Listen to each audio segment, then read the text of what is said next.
आए जी, अभी तक हम बाजी खालदा के घर में मौजूद हैं। अभी हमने क्रिसमस केक काटा और खानदान ने बड़ी खुशी से आपको एडवांस में हैप्पी क्रिसमस भी कहा। बाजी खालदा हमारे साथ हैं, इनसे बात करते हैं इनको कैसा लगा और आपको क्या ये चैनल देखने वालों को क्या पैगाम देना चाहती है। जी बाजी खालदा।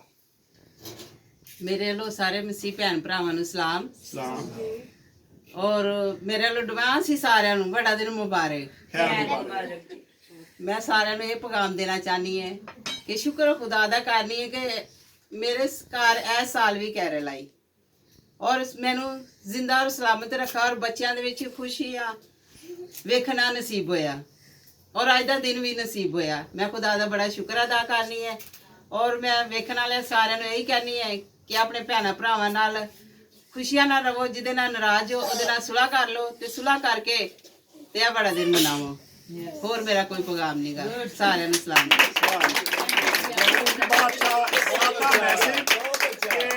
आप अपने बहन भाइयों के साथ सुलह और सलामती से रहें, यही क्रिसमस का खास पैगाम है आप लोगों के लिए भी, इन घरानों के लिए भी।